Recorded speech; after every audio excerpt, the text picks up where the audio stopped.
Clareou da rodada neste domingo com clássicos com quem apagou. Obviamente foi o Bahia que perdeu de virada do Vitória. Vamos falar sobre isso e também quem se destacou, quem brilhou. Falarei também do clássico francês entre Olympique de Marseille e PSG com vitória do time aqui da capital. Vamos à vinheta e você já deixa o seu like.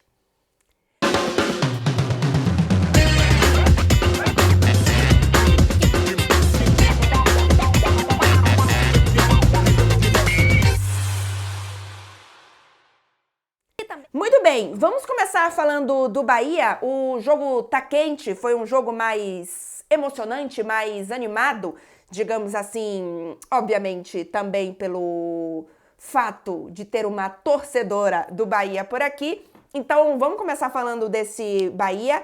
O Bahia saiu com o placar de 2-0 primeiro e depois tomou a virada por 3-2. Eu achei que o primeiro tempo do Bahia foi um bom primeiro tempo. O primeiro gol, vamos lá, de Tassiano com passe de Cauli e depois o Cauli já no segundo tempo fazendo o gol numa bela jogada com cruzamento do Juba.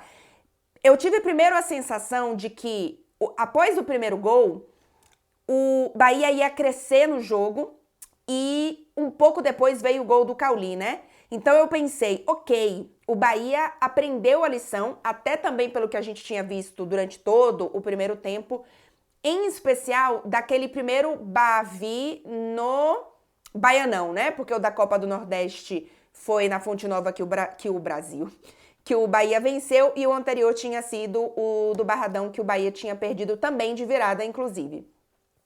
Mas naquele jogo eu tive a sensação de que o Bahia entrou desde o início meio apático e que tudo estava meio errado em campo. Dessa vez, o primeiro tempo do Bahia não foi assim.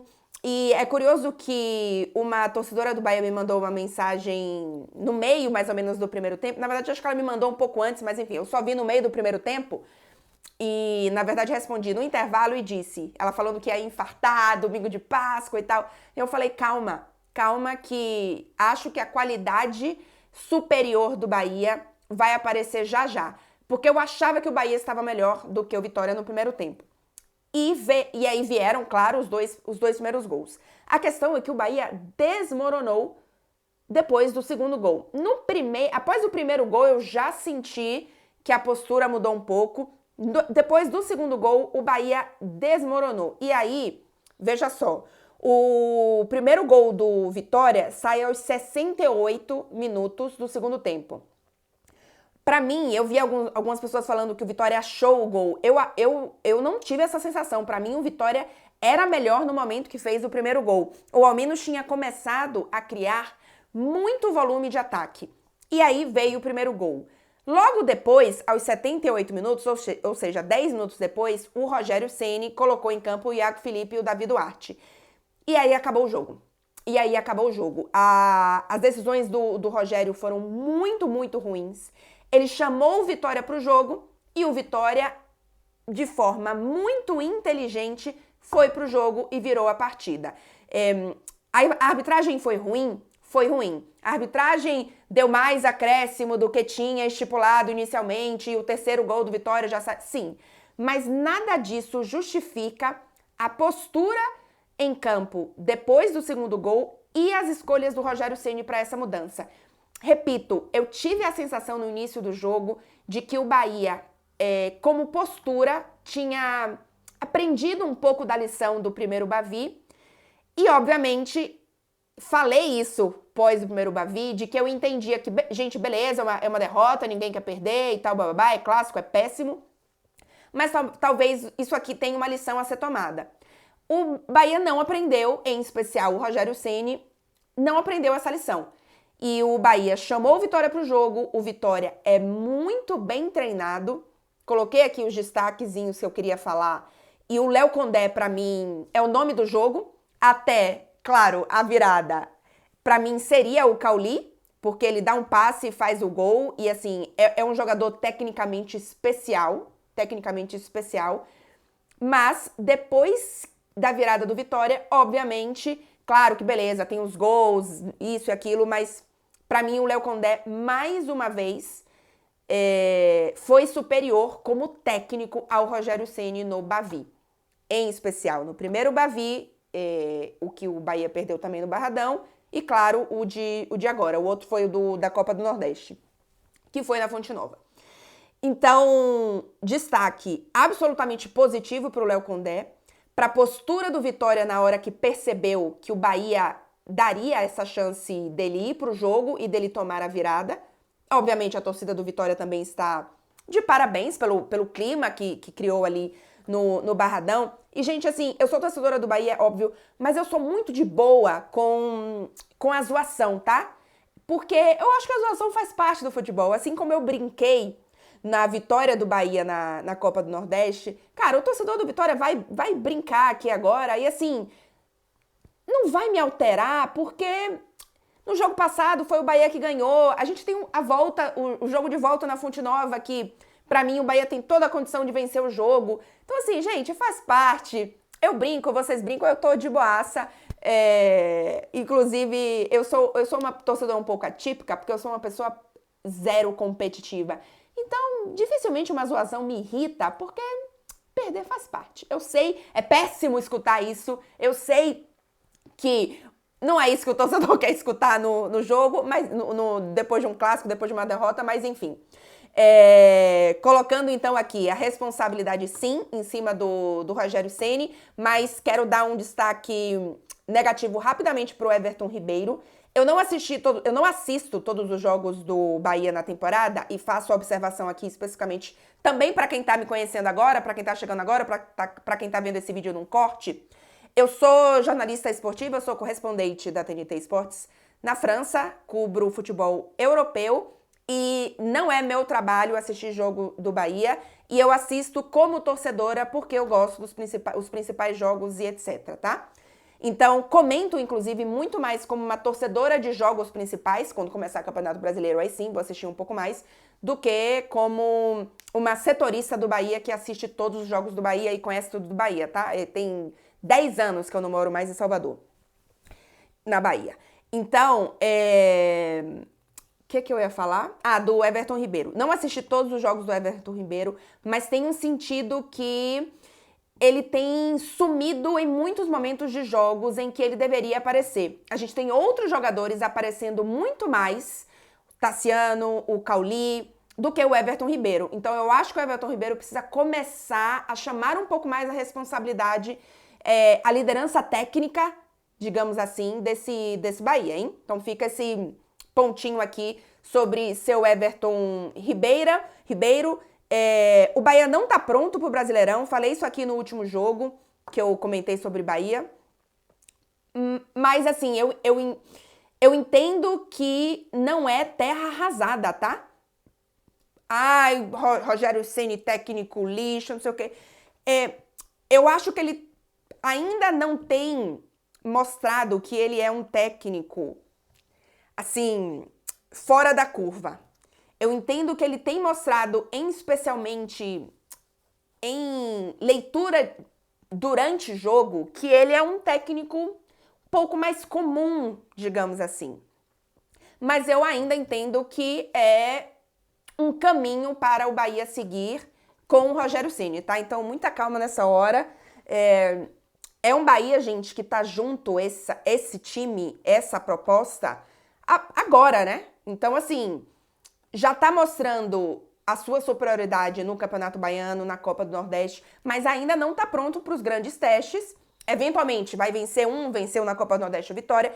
O Vitória coletivamente tem um trabalho mais avançado do que o do Bahia. E eu acho que o trabalho do Léo Condé, e não é desmerecendo não, tá? Porque ele faz um grandíssimo trabalho. Mas é um trabalho não só há mais tempo, como quando é feito de forma boa, ele leva menos tempo para ser efetivo, porque é um trabalho de menos construção, posse de bola, troca de passes, ele é um futebol um pouco mais reativo, vertical em certos momentos, de menos trabalho de bola, Então, é uma ótima forma de vencer também, não tem problema nenhum, mas o Bahia tá indo por um caminho um pouco diferente, que talvez demore um tempo um pouquinho maior do que eu acho que o trabalho do Vitória leva, e já tem também, né? Então, é isso. O final de semana que vem tem jogo de volta. Pra mim, o Bahia tem todas as condições de vencer, a Fonte Nova deve estar lotada, enfim. Vamos ver o que acontece, porque o negócio vai começar a apertar agora, né? A gente vai começar a ter, enfim, Copa do Brasil afunilando, início de Brasileirão, e vamos ver o que acontece. Não sai do vídeo sem deixar o like e confere se você está inscrito no canal. Estamos chegando a 16 mil inscritos, então dá aquela moralzinha, me ajuda aqui. É a única coisa que eu peço pra vocês, fazer o canal crescer. Confere se você tá inscrito no canal, muita gente se esquece e não sai do vídeo sem deixar o like. E vamos falar agora um pouquinho de PSG. PSG venceu o clássico com o Olympique de Marseille fora de casa, lá no Velodrome, lá em Marseille, por 2-0. Um primeiro tempo com o Luiz Henrique fazendo algumas alterações em campo por conta da ausência do Barcola. O Barcola sofreu uma lesão na data FIFA com a França. Pode ser com a França, inclusive, não é nem o time principal. Não é grave, mas pode ser, enfim, que ele fique fora aí ainda essa semana. Já falo do calendário do PSG, mas por conta da ausência dele, que vinha sendo um titular praticamente absoluto do PSG, o Luiz Henrique precisou fazer algumas mudanças. Com isso, ele colocou o Mbappé aberto mais na esquerda e o Colomani em campo. Deixa eu ver aqui uma coisa, na verdade. Ele foi em campo com... e o Dembélé, claro. Só que o Dembélé tava jogando de 10. E não era nem falso 9, como eu acho que ele jogou um pouco mais contra a Real Sociedad. Ele tava de 10 mesmo, tá? O PSG entrou com o Colomani, o Kylian Mbappé lá na frente. Atrás tinha Hakimi, Danilo Pereira, Lucas Beraldo, Hernandes. No meio campo, Fabian Ruiz, Vitinha, o Zaïre Emery e o Dembélé, tá? Era mais ou menos assim, o Mbappé um pouco mais aberto pela esquerda, o Colomani um pouco mais aberto pela direita. Ele foi muito bem na data FIFA, beleza, eram amistosos, mas eu acho que é um jogador que tá precisando de uma moral, de uma confiança. E foi um bom primeiro tempo do PSG de movimentação. O Dembélé tem sido um jogador que na finalização tem deixado absolutamente a desejar. Então o Luiz Henrique fez o quê? Peraí. Então eu vou te trazer é a sensação que eu tenho. Vou te trazer um pouco mais para trás, porque acho que você vai conseguir criar um pouco mais de jogos. Ele é o líder de assistências na temporada e ele tem feito, de fato, um papel de criação um pouco mais, já que o meio-campo do PSG é um deserto de ideias, né, na maioria das vezes. Então, o Dembélé tem feito um pouco esse papel. Para falar um pouco de elenco, rapidamente só, o que não faria um grandíssimo jogador no lugar do Fábio Ruiz, né? Gente, o que não seria esse PSG? O upgrade que já não ganharia só de tirar o Fábio Ruiz e colocar um belíssimo jogador de meio campo. Já citei alguns aqui, não necessariamente exatamente para o posicionamento do Fábio Ruiz, mas um Bruno Guimarães, um Paquetá, um Bernardo Silva, enfim, nossa senhora. O Beraldo foi expulso no fim do primeiro tempo numa expulsão absurda. Ele já tinha levado o primeiro amarelo e aí o juiz entende num lance de encontrão que ele tem, que acho que é com o Aubameyang, mas não tenho certeza agora se é com o Aubameyang, mas que o juiz em campo entende que foi falta e pronto, beleza. O VAR chama, porque se chamou é porque entende que foi cartão vermelho direto, porque o VAR não pode chamar por um cartão amarelo, ainda que seja um segundo cartão amarelo que geraria uma expulsão, de qualquer forma, mas o VAR chama e aí o árbitro vai lá e dá um cartão vermelho direto, né? Então ele não dá um amarelo e um segundo amarelo que vira vermelho, ele dá o vermelho direto. Então, pra mim, absolutamente sem noção. Pra mim, sinceramente, eu não sei, aquilo é uma... Até se ele não marcasse falta, pra mim tava ok. Sinceramente. E aí o segundo tempo do PSG é bastante bagunçado por conta das movimentações, por conta da saída do Beraldo, mas ainda assim o PSG consegue fazer o 2-0, o primeiro gol de Vitinha, que muito participativo na partida, fez um bom jogo. E aí o Mbappé sai de campo aos 63 minutos, se eu não me engano.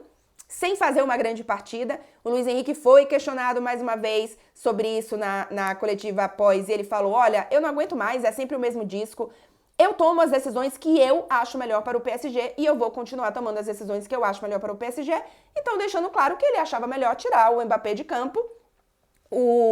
Sem criar polêmica, o Mbappé saiu direto pro vestiário junto com o Dembélé, junto com o Fabian Ruiz, os três foram substituídos assim, tava chovendo muito, então eles foram pro vestiário até para trocar de roupa e etc. Então assim, zero polêmica, mas o Mbappé não gostou da substituição, é um clássico, provavelmente o último clássico dele na Ligue 1, né, enfim, então sem fazer um gol. Ele postou, inclusive, depois no Instagram, uma foto que é ele de costas, saindo de campo, assim, na chuva, uma coisa assim, meio, não é bucólica a palavra, não,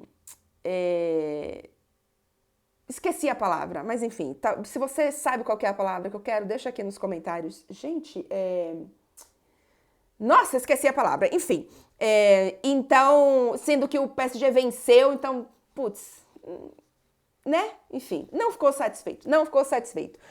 Mas depois o PSG fez o 2-0 com o gol do Gonçalo Ramos, que entrou no lugar do Mbappé.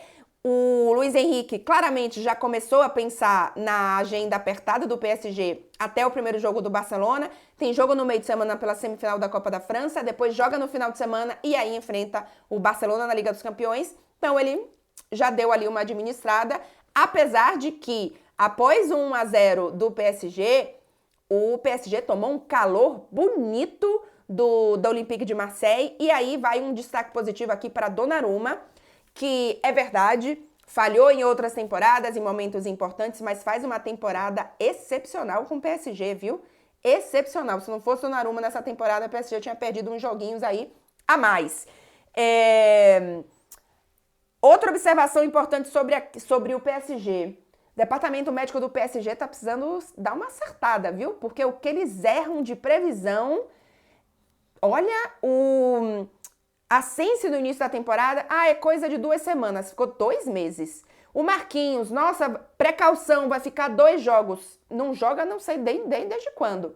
E hoje, era pra ficar no banco, nem no banco ficou. Então, assim, eles estão errando aí em algumas coisas. Vamos acertar aí essas coisas no DM, meus queridos, que tá complicado. Skriniar, fim de temporada, voltou no jogo. Então, sei não o que tá acontecendo, vamos dar uma alinhada aí nas expectativas, que esse departamento médico tá se complicando um pouquinho.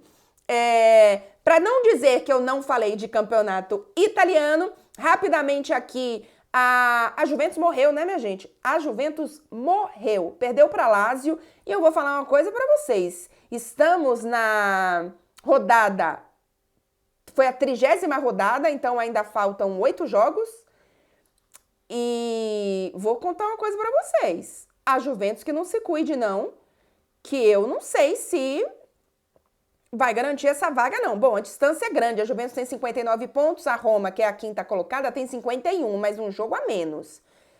Sei não, viu? Sei não, Juventus. Perdeu para Lazio por 1-0, o Napoli é outro que está fora de zona de competições europeias, perdeu 3-0 para a Atalanta. Tô falando aqui pra gente ficar de olho nessa Atalanta, que vai brigar seriamente por vaga na Europa. Liga dos Campeões, não sei, mas ainda assim, complicadinha. E bom jogo do Milan, hein? Bom jogo do Milan. Acho que o Pioli preparou bem a partida, achei algumas movimentações interessantes, venceu a Fiorentina por 2-1 e é vice-colocado do campeonato. A Internazionale ainda joga, vai ser campeã, né, minha gente? Joga nessa segunda-feira contra o Empoli. Eu queria só abrir aqui os últimos jogos da Juventus, porque, cadê Dona Juventus? Porque eu quero lembrar qual foi a última vitória da Juventus, porque o negócio tá feio. Nossa Senhora, nos últimos 1, 2, 3, 4, 5, 6, 7, 8, 9. Nos últimos 9 jogos, apenas uma vitória. Nossa Senhora, hein, Dona Juventus? Enfim, a sensação é que a Juventus estava ali no pé da Inter. Na hora que percebeu e foi a derrota para a Inter por 1-0, na hora que percebeu que o campeonato não dava mais, ela baixou os braços. Vamos ver se vai realmente garantir vaga na Liga dos Campeões. A pontuação ainda tá bem ok, mas ainda faltam muitos jogos, então tenso por aí. Então é isso, meu gente. Meu gente é ótimo, né? Minha gente. Clareou da rodada se encerrando por aqui. Antecipei pro domingo porque a semana tá cheia. Tem jogo de PSG, enfim, já tem algumas coisas de preparação aí pra Liga dos Campeões. Então, antes de sair do vídeo, não esquece de deixar o like, de conferir se você tá inscrito no canal. E a gente volta em breve. Espero ter date com Beckler ainda nos próximos dias. Então, vamos ver se rola. É isso, gente. Bom fim de domingo por aí.